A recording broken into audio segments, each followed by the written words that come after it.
What's up, everybody? Welcome to the Blogger Bowl Week 6 recap. We are actually live. If you missed the show on Thursday, I hit the button to go live. It never went live. We talked for 15 minutes, and then Matt was like, hey, we're not live. But Should have known that was going to be a bad sign for the weekend. Yeah, maybe. Who knows? I'm Dan. That's Matt. Our teams both lost this weekend, although I'm probably a lot rosier about the outlook for my team than Matt is. As you should be. And we'll start with my team, not because of that they're better than Notre Dame or anything like that. Relevancy. Season. It was the biggest game of the weekend. Yeah. And dare I say, Matt, it was the best game of the year in college football and might not so be far. As far as stake, I'll get to the stakes in a minute, but as far as rivalry element, insane first quarter, just a great game down to the wire. Oklahoma 34, Texas 30. For a large part of this game, it felt like both teams were playing like Oklahoma lost 49-0 last year. Oklahoma was much more physical for the first three quarters, and Texas struggled to match that early and made a ton of mistakes. Texas chased the game for most of it, but really showed a lot of character and battling back. I'm not even really that mad about it. Objectively, like we just said, it was a great college football game. Two top 10 teams going punch for punch down to the final whistle. I thought mostly it was a very well-coached game. Jeff Lebby probably called the game of his life. Texas's offensive line struggling physically is not something I find super surprising. They are a much better unit now than they were 3 years ago, but they're more of a finesse group than just a road grading kind of team. But Oklahoma kept Texas's defense off balance, and Oklahoma's offensive line won at the line of scrimmage, which I thought was kind of one of the surprising developments. Texas's defensive line did not match their physicality very well, but Texas's defense was able to get some stops in the fourth quarter to get them back in this game. Both quarterbacks were awesome.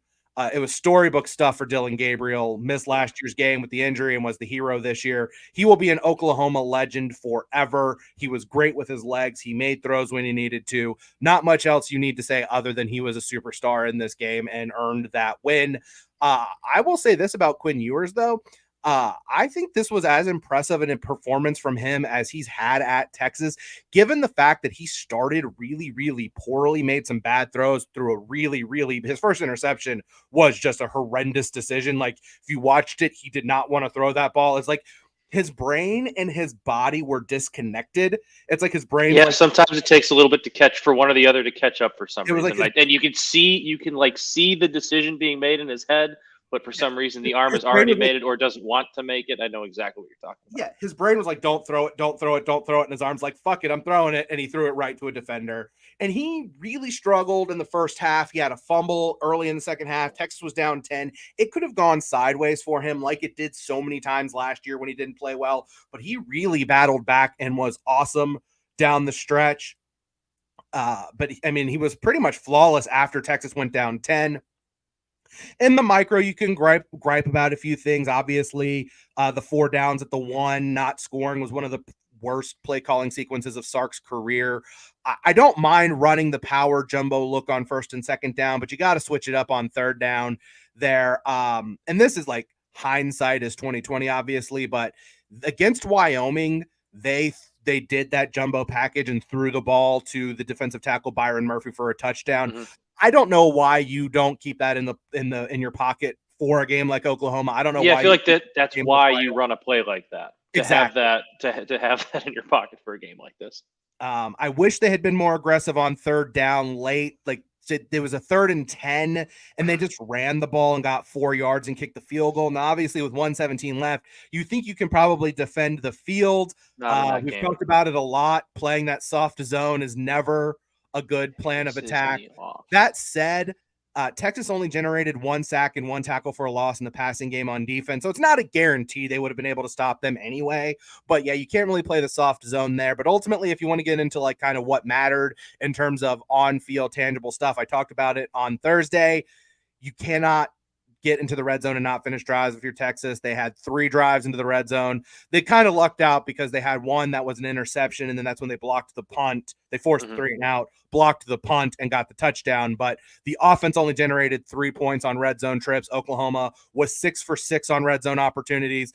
Texas, I'll go into the big picture stuff in a second just because I've talked a lot. What were your thoughts watching this game as a neutral? I thought your comment, at least for the first quarter, kind of seemed about right, at least first few minutes. Oklahoma and Texas were both playing like teams that, knew the final score last year was Texas 49-0. Oklahoma came out with a big sense of urgency, and it kind of just seemed like, I don't want to say Texas came out flat, but it almost came out like they were playing not to lose as opposed to playing to win, which I don't always love that cliche, but I understand it here. They got better as the game went on. Quinn Ewers got better as the game went on. They settled in, and I think once they did settle in, like, they were the better football team. But I think they just spotted a very, now we know is a very good Oklahoma team. I know I wasn't too high on them going into this one. A very good Oklahoma team, too many opportunities. And like I said, Jeff Lebby coached the game of his life. I thought Brett Venables coached a very good game, and Oklahoma just won a slugfest. Like, that happens when you're going up against a good football team and you don't come out with your best stuff right away, and they do.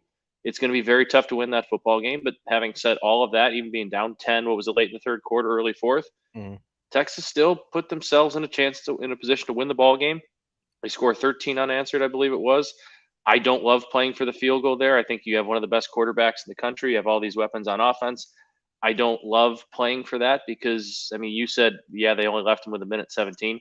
A minute 17 in college football now is an absolute eternity. That means nothing to me anymore. I know the first down rule is different now, but still, these offenses, especially for whatever reason every defense wants to play, sit back in a soft zone and give these teams everything they want underneath. Like, these offenses are so good at getting chunk plays, yards after the catch. Like, a minute 17 means nothing. Oklahoma was able to do it easily, and obviously they get the touchdown, not just the field goal. I don't know. That's the biggest issue for me is Texas not playing for the win, I shouldn't say not playing for the win, playing for the field goal instead of the touchdown. Because when you're in that situation, I know Oklahoma's offense had stalled at least going into that point. I know Texas scored whatever was 13 points or 13 unanswered. Like, that offense is coming back with something. You've seen that game. You've been a part of that game way too many times to think, oh, no, we're just going to hold them to a 3-and-out ball game's going to be over. No, Oklahoma's going to get themselves down there, and they did. But it was, like, objectively, I'm not surprised you're being rational about it this morning, but, like, I'm glad you're being rational about it this morning because that was just a really good football game between two really good teams. And there's an 85% chance we're just going to see him play again in December. Yeah, real quick, just back to the last series for Texas. They had a 3rd and 10. They ran the ball with Jonathan Brooks, who was finally able to kind of get some success in the second half after being completely shut down early. I don't know if anyone asked Sark after the game what the plan was there, if they had gotten more than 4 yards. If they had gotten 6 or 7, would they have gone? Yeah, maybe it was if it's 3rd and 4th and 3, we go for it. It was a conservative play call, nevertheless, and I'm not a huge fan of that. Like you said, with his ability to dial up plays, and to his credit, the players did not play well in this game early. No. Pulled every piece of junk he could out of the playbook to try to turn the tide, and called a really good game over the balance of 4 quarters and didn't. But back to the other thing, like the big picture thing, like you said, I think part of the reason I was so zen was because the gummies I took before the game really hit and were really good. But, like, yeah, man, it really does. Taking a pregame, interesting. I was trying to calm the nerves. I was definitely trying to calm the nerves. But yeah, to your point, like, these are the 2 best teams in this conference by far. Easily. And it's not close. It's not a debate. And you know me, I love the metaphor of the minefield.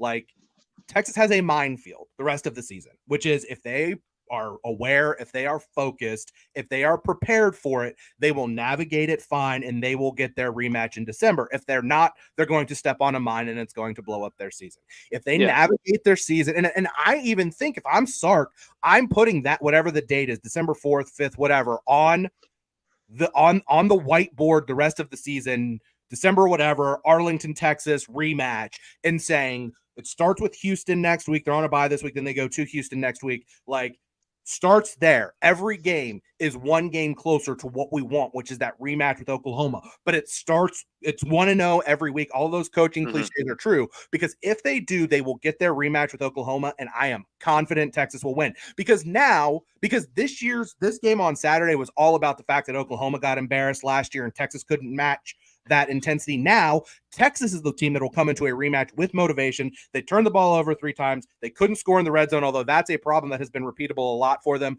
But everything kind of went against Texas for 2.5, almost 3 full quarters, and they still had the lead with 1:17 to go. I think if these teams play 10 times, it's probably 5-5, maybe 6-4. But I do think if they play again, I do think Texas is still slightly better overall than Oklahoma, and I do think wins a rematch. Like I left that game thinking Oklahoma's a very good football team, and I still think Texas is a little bit better. Like, and that's not a knock on Oklahoma. Oklahoma had everything to play for. They had the motivation in college football. That matters a ton, and they used it and they won. It was a great football game, and I think, like you said, now when those roles, it's like was the Sam Ehlinger game. Was it 4 or 5 years ago when Texas upset Kyler Murray in Oklahoma, and then they went to the Big 12 championship game, and Oklahoma was the motivated, kind of pissed off, not a ton better, but a little bit better football team, and they went out and beat Texas. Like they were probably a good bit better than Texas that year. What I mean. No, exactly. And that game tied going into the fourth quarter, and Oklahoma pulled away in the fourth quarter. They won by 12. A game that was tied. Like, I definitely think we're going to see. Like, I mean, obviously, I'm hoping objectively we should see a rematch come. I just hope neither of these teams. Well, I guess Oklahoma's bought themselves a built-in loss somewhere along the schedule. I'm not sure what they have left, but if you look at the Big 12 schedule, they have Kansas. I think Kansas could be. If Kansas plays their best game, I mean, who knows? Yeah, I mean, Kansas, Oklahoma's going to have a letdown performance somewhere along the way. But yeah, they're the team that has the built-in loss excuse. That said, and I mean, it segues. The nice thing for Texas, their two toughest games are at home too. They got Kansas State probably, who's not as good as we thought, but they're still Kansas State. Like, they get them at home, and Texas Tech in that rivalry game they do get at home. So at least they got that. I mean, TCU has been a bugaboo for Texas. They just have not played well against Texas. They're so bad this year. They just don't seem very good. Although, I mean, it's been a lot of just the variance has gone completely against them. And I think Texas is probably going to be pretty motivated to play that game. And with all due respect, Amon G. Carter Stadium is not really the most intimidating venue in college football. Now, Texas, if they win out, they are probably going to be a playoff team, Matt, because they will get the revenge over there for their one loss. They will have a win over a Wyoming team that is actually like in position right now to potentially be a New Year's Six. Wyoming should probably be ranked right now. Potentially, probably, yes. And Texas, of course, has that win over Alabama in Tuscaloosa. Alabama 26, Texas A&M 20. Alabama committed 14 penalties, gave up 6 sacks, and had an EPA per play of minus 0.54 without explosive plays, and beat Texas A&M on the road. Jimbo Fisher, everyone. I have no idea what to make of Alabama as a big picture playoff contender. Jalen Milroe is confounding. One play completely boneheaded, the next brilliant. He hit big enough plays. The defense was absolutely tremendous in the second half, and they stole a win against a team, a program, and a coach who love to snatch defeat from the jaws of victory. Jimbo, buddy. A&M led 17-10 late in the first half, had all 3 timeouts. They sacked Milroe on third down, and Jimbo opted not to use a timeout, so the offense might be able to make something happen before the half because he didn't want to risk making a mistake in that situation. Later, 17-17, and you punt from the Alabama 45 on 4th and 1. Then he calls a timeout to kick a field goal on 4th and goal from the 2 down 9 late. I didn't hear his presser, but apparently in his presser, he was asked about that 4th and 1. He said if it was if it was 4th and inches, we would have went for it. But like, buddy. But like, why do you go out and hire a lightning rod like Bobby Petrino and then not like? Look, Bobby Petrino is my least favorite coach in the history of football. I'm an Atlanta. He's a terrible human being, but he's a solid offensive college football coach. Yeah, Bobby Petrino is a coward, but he's an amazing offensive football coach. Yes. Why do you hire him in a game you're playing at home and not let him cook with the game on the line? He's just so risk averse, and this has followed him from Florida State to Texas A&M. I mean, we're at the point now where like the buyout has to be something you think about because they got to go on the road to Tennessee this week, who's coming off a bye. They still have to play LSU, and we know that at the very least Jaden Daniels can make some things happen. Like, if they're looking at 4, maybe 5 losses again this year, and at a certain point, it's like, I mean, the buyout's $77 million at the end of this year. I know they have. I know Texas. No, it's like 5. No. I understand that. It's just more like laughing at this point. Like it's been this long, and the buyout is still $77 million. Yeah. I want to go back, at least give Alabama some credit here too, because A&M kind of lost the game. I think. I don't want to say they lost it more than Bama won it because I think that's not giving Jalen Milroe enough credit for the stones that guy played with, for all the criticism he's taking, for all that he'd been hearing from Bama fan bases, from being pulled to he's not very good. He's not as good as Bryce Young. He can't throw the football. That dude went out in a game where his team, I think, rushed for 23 yards on 26 carries, something like that. It was a yard or under per rush.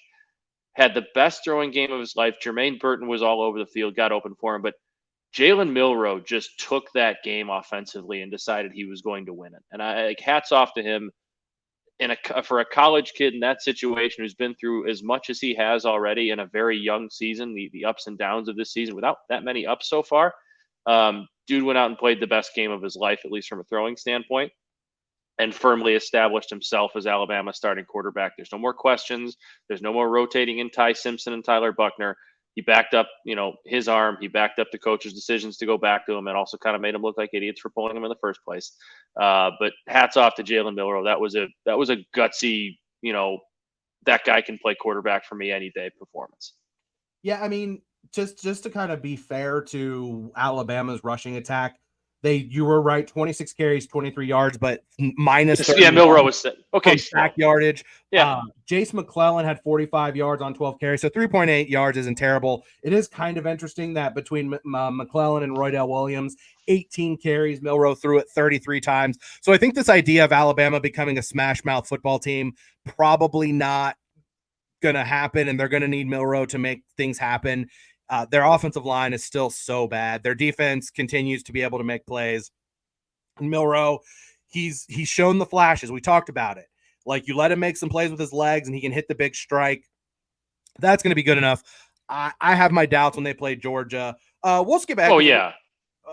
I do like my Alabama, Georgia, Georgia over Alabama SEC championship prediction, but I think that's a bet I gave out preseason in our SEC preview show. I'm liking that right now. I think LSU Alabama is going to be a fascinating game, but Georgia, we'll skip the Pac-12 game for a second, just because I do want to talk about Georgia. Georgia 51, Kentucky 13. This was we heard y'all talking shit performance from Georgia. Carson Beck was outstanding. It turns out when you throw to Brock Bowers a lot, good things happen. They held Ray Davis to 59 yards and took him out of the game because they put Kentucky in a negative game state. And the funniest freezing cold take in recent football history was Eli Drinkwitz saying Devin Leary had Josh Allen arm talent a couple years ago. He just isn't it. Early in the game when it was still competitive, he just missed too many throws. Look, I will say this. Like, obviously everyone knows Brock Bowers is one of the top 2, 3, 4, 5 college football players in America. Carson Beck is quietly putting together a really, really good season. I think he's 4th in the country in passing yards, 6th in completion percentage. Like, he's been really, really good, and they kind of learned last week they had to take the training wheels off. They fully took the training wheels off. They threw to like, this was the game where it was like, oh, okay, this Georgia offense might actually be pretty good. Ra Thomas is really good. Great name too. Yeah, Ra Thomas is great. Like, Rosemy Jack Saint, Marcus Rosemy Jack Saint. Like, they have some great names for their wide receivers. Elite name too. They've got 3 really good wide receivers, the best tight end in college football, and a quarterback who is making throws now that they're giving him the chance. Like, we'll see. The Georgia defense is still kind of a work in progress to get to Georgia level defense, but like, they're going to have plenty of time. Good. And that's the thing is, it's like, if Carson Beck plays that well and plays the way he has before, I just don't think Alabama's dynamic enough to beat them. And I don't think anyone's dynamic enough to beat them. Maybe the crowd in Tennessee with a bit better of a system and players in place than what Auburn was able to put out there gives Georgia some trouble. But man, they heard the noise. That was like the reverse of whatever rat poison is. And they went out and they just put a pounding on a team that really likes to take poundings. And the $9 million man, Mark Stoops, then complained after the game, or complained in his press conference yesterday, that Georgia won this game because they bought better players, because they have a better NIL system than Kentucky does, and that Kentucky's boosters and fans need to donate more money to the program. It's like, dude, you make $9 million. And I think he has 2 conference wins over teams that finished with winning records in conference play in his Kentucky career. Buddy, you make $9 million at a basketball school. Just smile and take it. All right, you lost. You took one on the chin. That for me was you said kind of a statement type game, or Georgia heard the noise. Like, Kirby all last year tried to play up this whole, like, nobody believes in you, nobody thinks you're good narrative for some reason. Predicted us to go 7-5. If he's been playing that up this year, though, I would he was actually justified in that, because for the most part, you and I have been pretty respectful of Georgia, saying they're still a playoff team. They haven't really shown it yet, but I still think they're pretty good. There had been, especially over the last couple of weeks with Michigan, continuing to embarrass the little sisters of the poor, a lot of people saying, well, look what Michigan keeps doing to these bad teams. Georgia isn't really doing that. I think Michigan's the best team in the country. Georgia, not that Michigan might not be, but we still don't know it because they haven't played a soul yet. Georgia got their first chance against I'm not going to say obviously not a great team, but a top 25 team in college football this year, a pretty solid, well-coached team, and absolutely shoved them. Like it was, they did. Kentucky loves running the football. Georgia didn't let them run the football. Georgia threw for whatever, gained over 600 yards total offense. Kentucky didn't even get 200. Brock Bowers, it's funny you said like they thought of like, Brock Bowers, like finally like, oh wait, he's on our team, we can throw him the ball. Did you watch Parks and Rec at all? Oh, one of my favorite shows ever. So it's what I forgot what episode it is, but it's later in the year when Ben's working for the accounting firm, and he like has this idea of how to solve this big problem, and he has one of the guys put the light bulb on his head when he thinks about it.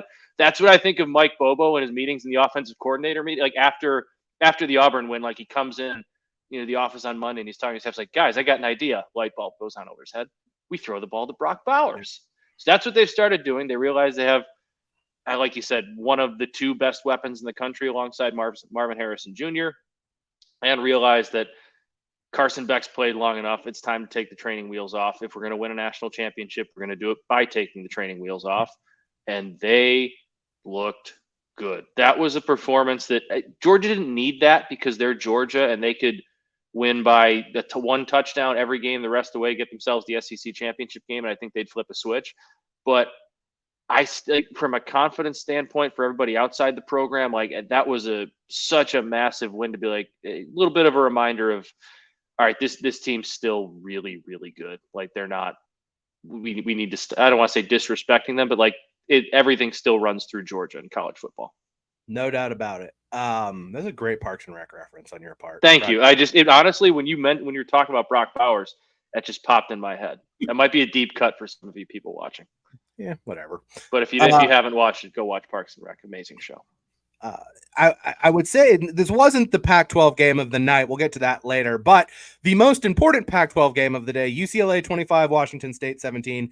UCLA finished 89th in defensive SP plus a year ago. The UCLA defense was a huge liability last year, and they have really elevated their play the last couple of games. Unfortunately for them, the offense couldn't do anything in Utah, but they did enough against Washington State. The UCLA defense held Washington State to a minus 0.55 EPA per play and a 29% success rate. They made things difficult for Cam Ward, forced his first interception of the season, and held him to just 197 yards. Dante Moore is going to be fascinating to watch. He looks like a freshman. He makes some throws that you're just like, oh, yep. That's why this guy was one of the top quarterback recruits in the country, but he just makes so many freshman mistakes. Threw a pick six right before the half where he threw it right to the defender. That kind of turned the momentum for a bit in that game. But at the end of the day, UCLA leaned on Carson Steele, who had 140 yards. Like I said, Moore made enough throws. And shout out to the fine folks at Stream East who made a less than above board stream available to watch this game because nobody in America gets the Pac-12 network. I think that's the one good thing about the Pac-12 dissolving after this year is they don't have to worry about what game's going to be on the stupid Pac-12 network that I can't watch. UCLA's defense, like you're not as devious as I am when it comes to this stuff. Fair enough. Well, I had other games on. I kind of just accepted that there were other football games on and went with that. UCLA's defense they were the story of this one for sure. I was a little bit disappointed in Washington State's offense. I had been really high on them. I'd been really high on Cam Ward, and just not a very good football game for him. But like, that's the nature of this conference this year. UCLA, we probably thought coming into this game might be the fifth or sixth best team in the conference, but they showed when they, play really well on one side of the ball and they're able to, for the most part, take care of the football. I think Moore had 2 interceptions, but that was it. Washington State turned the ball over 4 times. Like, they were able to mostly take care of the football. Dante Moore did a couple nice things, and they were able to run the ball, play defense. Like, then they beat a team that was undefeated in the Pac-12 so far this year. So that's just going to be the nature of this conference. Like every game when you have 2 teams like this going at it, it's going to be kind of a toss-up, and this was a fun one to watch. UCLA got it. I still think Washington State's a pretty solid football team, and they got a lot of what they want to do ahead of them, but this was a winnable one that if they wanted to go to a Pac-12 championship game was going to be really important, and now they're really fighting an uphill battle. But with Dante Moore, like obviously you have to be really talented to play as a true freshman. But it's games like this that I enjoy when coaches just throw these guys into the fire, especially not so much at the pro level, because I think there's so many more intricacies and stuff to learn. But like at the college level, if you got a 5-star talent like Dante Moore and you're not necessarily a quarterback away from being a national championship contender this year, just go let the kid play. Like you're not going to ruin his confidence, most likely. And he's going to make some mistakes, but like the great ones learn from those mistakes and don't make them anymore. So if he's making all these freshman mistakes, you're going to be in a position with a guy as a sophomore and as junior who's like, who's a seasoned veteran, who's making, 50 something starts at some point. And I really like the just let him go play, let him be a freshman, let him make those mistakes, let him learn now. So 2 years from now, he's ready to go. He's going to be over these mistakes. These mistakes are going to be few and far between. I know I said 50 starts. Matt doesn't check out on that one, but whatever. You look at their schedule. Their season was kind of about 3 games at Utah, this coming weekend at Oregon State. And I think most importantly, I think they threw him into the mix because they figured we have to try to have him ready for that USC game. Yeah. He's very clearly the quarterback that gives them the best chance to win that game. USC's not. This game made me very excited for the USC game because, like, if that defense plays that well and Carson Steele's running like that, UCLA can beat USC. I don't even think the defense has to necessarily be great. Like, I'll talk about USC in a minute. Before we get to bad coaching decisions, do you want to talk about Notre Dame, or do you want to just? Yeah, we can talk about it. I was very upset in the moment, but I'm getting over it a little bit. Like, there are a lot of factors that went into what happened on Saturday night. First of which, I mean, that's just an emotionally, physically drained football team, and it showed. They were. You were right, and Dan, in the back of my head, I knew you were right. Like, that's you were taking the copium there and just trying to. They're getting ready to play their 4th consecutive primetime game against an undefeated opponent. Like, and those 2 road games in the middle were against 2 teams playing the games of their program, or one of them. They came out a little bit flat. They gave themselves they kind of settled down, got it to 7-7, had themselves kind of a chance to get back into it, do good things. They got banged up on the offensive line. They couldn't really run the football. I think the lack of creativity on offense is a problem, and I think that's something that, at least that's something I hope in the offseason gets addressed. Nothing against Gerard Parker. I think he's probably a pretty solid tight ends coach because Notre Dame has had pretty solid tight end play for the last however many years, especially since he's been there. But I look at what they did on the defensive coordinator side of the ball when Marcus Freeman took over. And Marcus Freeman went out and hired a veteran, a former college football head coach, NFL linebackers coach, brought in Al Golden to be the defensive coordinator, a veteran, been there before kind of guy who can help be a stable presence, a stable mindset on the defensive side of the ball. And I think that's a great hire. And quite honestly, the defense has been very good this year. On Saturday night, they didn't play great, but the offense put them in some bad spots. Louisville hit some big plays at home. That's going to happen. I haven't thought of who's out there by any means yet, but I would really hope that in the offseason, if the offense continues to flounder, like I think it probably will, that's kind of your move on the offensive side of the football. Marcus Freeman's a defensive-minded head coach. I think bringing in an offensive coordinator who's not necessarily looking for the next head coaching job anymore, who's been a head coach, who's maybe been in the NFL a little bit, who can be a stable, been there before, experienced presence on the offensive side of the ball, I think is going to be very beneficial for Marcus Freeman, because I think he's still a very good head coach. He's still a great recruiter. He's doing a great job. Like, I'm not anywhere near, as some Notre Dame fans want him fired yesterday, I'm not nowhere near that. I still think he's going to be a very solid head coach. I think he's going to be at Notre Dame for a long time. But I think those are 2 hires one hire I think they need to look into making. And their strength and conditioning coach kind of weirdly left like a week before the season started. Not that they just kind of promoted from within, replaced as a replacement. And I think he was seen as one of the better ones in the country. I think that's probably factoring in here. But what it came down to, I think, was play calling wasn't really great offensively. Creativity wasn't really there offensively. I'm not sure if the wide receiver room is still really banged up, because I know Greathouse and Thomas sat out against Duke. They were dressed for today, but Saturday didn't really play as much. The playmakers weren't really quite there on the outside. And it's a shame that Sam Hartman came in this year, when as opposed to like next year, when maybe they have a little bit more of a veteran receiving core with an explosive 5-star coming in, he might have been the perfect guy, but that's not how that works out. Congrats to Louisville. They played the game of their lives. They punched Notre Dame in the mouth, and Notre Dame ran out of gas. There's nothing else they could do. Yeah, part of me, obviously having a good quarterback accelerates anything, and part of me wonders if like part of the reason you go out and get a Sam Hartman is hoping he can elevate a wide receiver room that's unproven, or maybe not either is not. And that's what it was. I mean, they got a lot of freshmen. They're playing a lot of at least the beginning of the year. playing Rico Flores, playing Jaden Greathouse, Tobias Merriweather's a first-time starter. Jaden Thomas is the only receiver with some experience coming back from life. So yeah, I think that's absolutely what went into that. So yeah, I mean, my notes, they had 3 explosive plays in 66 scrimmage snaps, which is a negative 0.56 EPA. Their best receiver is a former lacrosse scholarship player who just got transferred to a football scholarship yesterday. Well, good for him. Yeah, that's not a knock on him. He played a great football game. Yeah, I mean, needs help a receiver, but that's just 3 picks, 5 sacks. Jawar Jordan was awesome. Like, there's just not a whole lot. He was, and even if Notre Dame played well, Louisville was going to have a pretty good chance to win that football game. They played the game of their lives. Jeff Brom coached a very good game. Like, that was a team that played with their hair on fire with a ton of urgency, and Notre Dame very clearly did not. It's going to happen in college football. I'm not nearly as down about this one as I was about the Ohio State one. I was down bad about this one. This one I was able to rationalize fairly quickly after the loss. It's one of those that happens. The result of the weekend, the only thing anyone has been able to talk about with regards to college football, because Colorado played a game that nobody was able to watch. Also, Georgia Tech 23, Miami 20. Congratulations, Miami. You played yourself.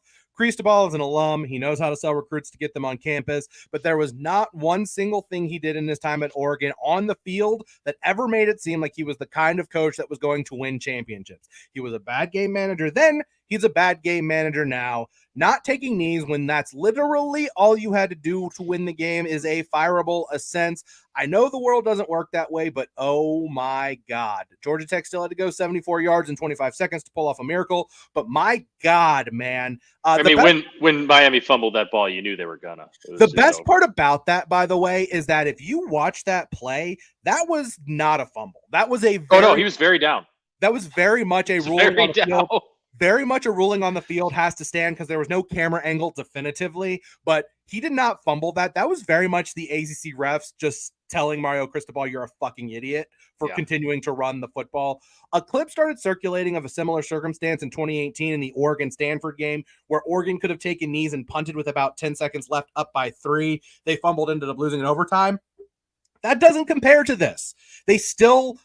If they got the first down in that game against Stanford, the game is over. So running the ball is a little bit defensible there. There is no excuse for this. I watched the clip back, and I just didn't, and I know this is hindsight and whatever, but like Mario Cristobal's body language and just like everything about that was weird. Shannon Dawson, the offensive coordinator, fell on the sword after the game. And if you watch it back, he's signaling in the play while Mario Cristobal is just standing there, just like letting him do his thing. You're the head coach, man. You have to make the call. Well, you put your foot down and say, no, we're kneeling the damn ball. Kneel the damn ball. Run the damn ball is a thing. How about kneel the damn ball? That's a shirt they should sell at Miami. They should cross out run. There should just be a big run. There should be a big U, and then with just kneel the damn ball in the middle of the U. Dude, just cross out run, because like obviously run the damn ball is a thing. Yeah. Nevertheless, here's a history. So I skipped the history lesson last week, Matt, but I've got a history lesson for you. Okay, let's hear it. This one? Born ready. So everyone is saying this is the worst coaching decision in the history of football.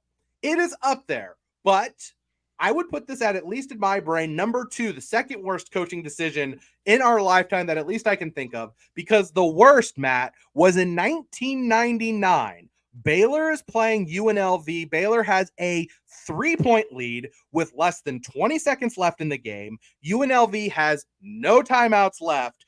Baylor can just take a knee and the game is over. But instead, Kevin Steele, the Baylor head coach, decides to run the ball after the game, saying, we were trying to create an attitude of toughness and we tried to hammer it in. So they called a run play with less than 20 seconds left on first down with the opposing team having no timeouts. And what happened?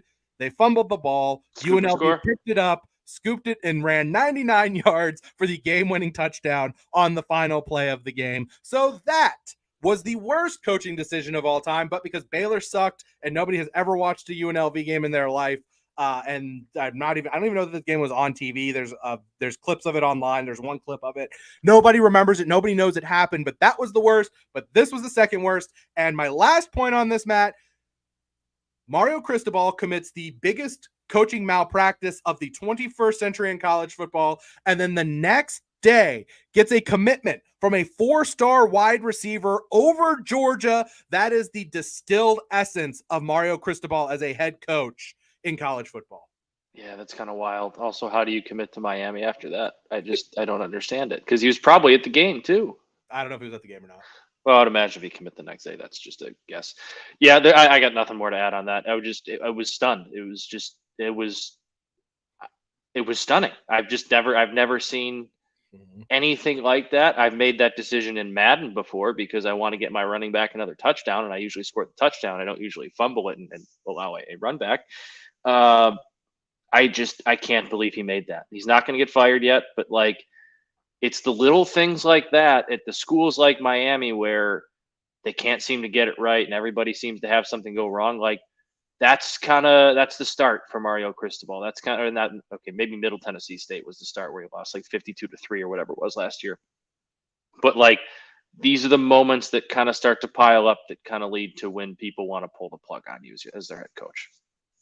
All right. The last game I want to talk about before we do lines for next week, USC 43, Arizona 41 in 3 overtimes. I'm going to look in the camera and I am going to absolutely beg coaches. If you're a 3-touchdown underdog and you have the opportunity to run a 2-point conversion play for the win, please do it. Please try it.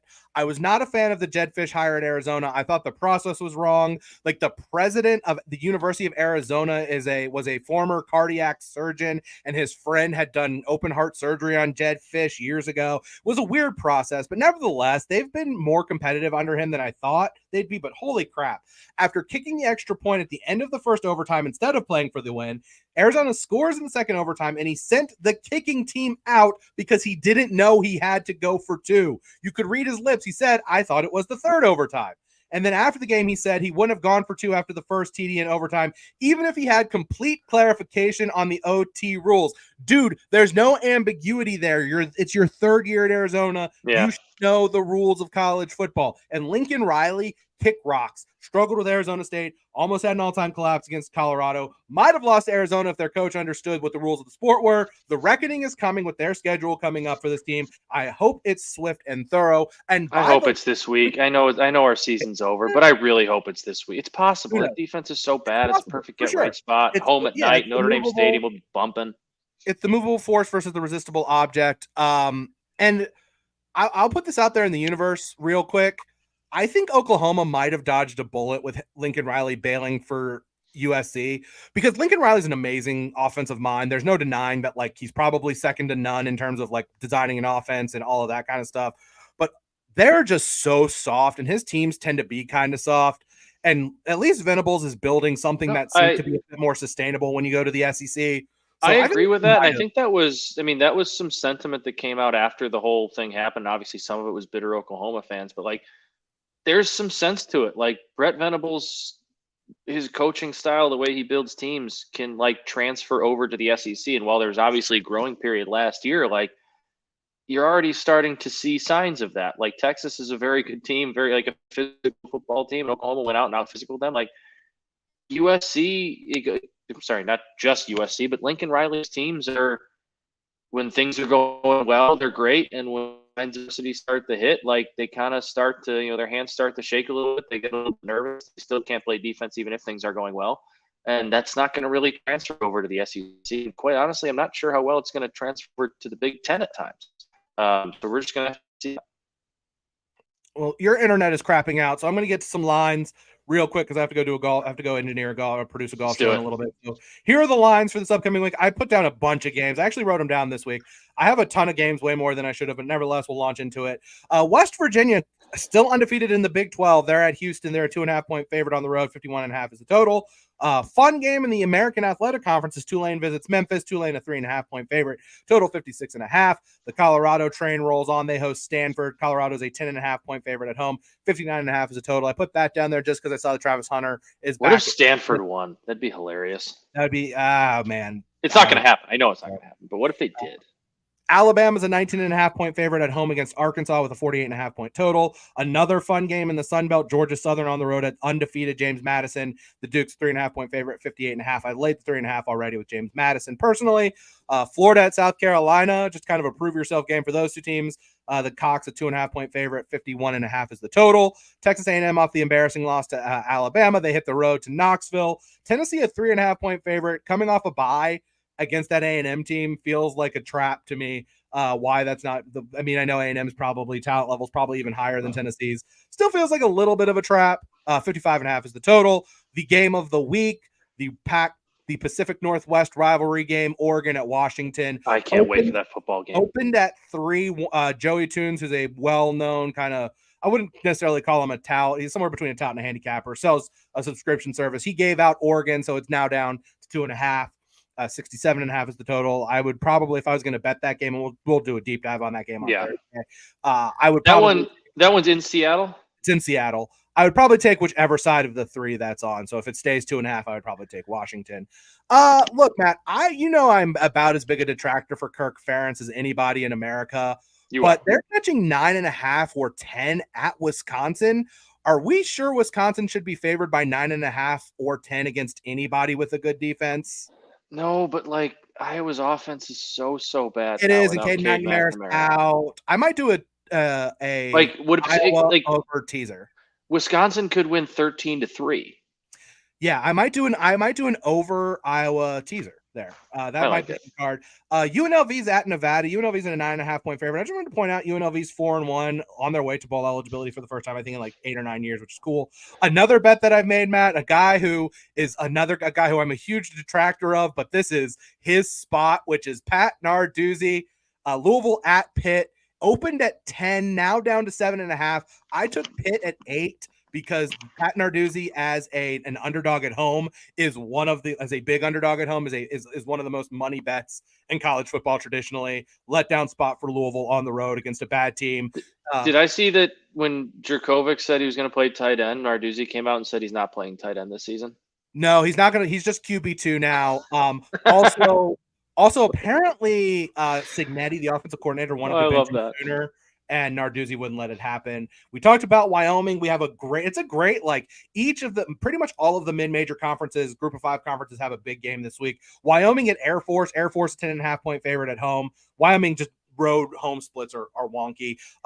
The weirdest rivalry in college football, Matt, Auburn at LSU. There are earthquakes. There are fires. There's crazy shit happens in that rivalry. LSU an 11.5-point favorite, 62.5. Miami at North Carolina, -3.5. The Tar Heels at home. I think big bounce back spot for Miami. That line stinks. I also think 56.5 might be a little light on the total. We'll talk about that game in detail. On Thursday, Missouri, Kentucky 2.5-point favorite, 52.5 is the total.